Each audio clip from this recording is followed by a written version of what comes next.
প্রিয় জুয়া খেলার ভাইয়েরা, আপনারা এই তাবিজ দিয়ে কিভাবে তাস খেলা জয়লাভ করা যায় সেটা ভিডিও সহকারে প্রমাণ দেখাবো।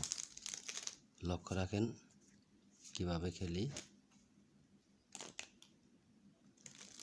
লক্ষ্য রাখেন প্রথম চাইলাম বিবি। লক্ষ্য রাখেন বিবিটা কোন দিকে চলে যা। আসলে দাদা তাস খেলাটা ভালো না, খুব একটা খারাপ নেশা। এই নেশায় অনেক মানুষ ক্ষতিগ্রস্ত হয়ে যায়। এই যে বিবি অবশ্যই তাবিজের দিকে আসছে, তো এরকমভাবে আসবেই। যারা জুয়া খেলা ছাড়তে পারেন না শুধু তাদের জন্য আমার এই ভিডিওটা। এবার সেরকম 3 ফোঁটা। লক্ষ্য রাখেন 3 ফোঁটা কোন দিকে চলে যা। এই 3 ফোঁটা অবশ্যই তাবিজের দিকে আসছে।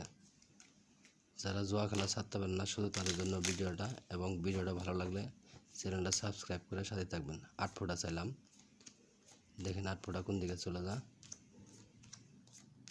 লক্ষ্য রাখেন এই 8 ফোঁটা অবশ্যই তাবিজের দিকে আসছে।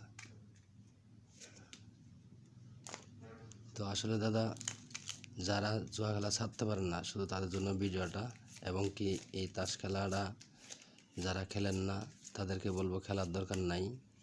যারা খেলা ছাড়তে পারেন না শুধু তাদের জন্য ভিডিওটা। আর ভিডিওটা ভালো লাগলে অবশ্যই চ্যানেলটা সাবস্ক্রাইব করে পাশেই থাকবেন। ফ্লাশ খেলি এবার। লক্ষ্য রাখেন ফ্লাশ খেলতেছি 4 হাতে, কোনটা ছোট কোনটা বড় আপনারা লক্ষ্য রাখবেন। দেখেন এটা সাহেব টপ। লক্ষ্য রাখেন এটা হলো 5-এর জোড়া, এটাও সাহেব টপ। এটা লক্ষ্য রাখেন কি টপ রান। ধন্যবাদ ভিউয়ার্স, এই ভিডিওটা দেখার জন্য ধন্যবাদ আপনাদের।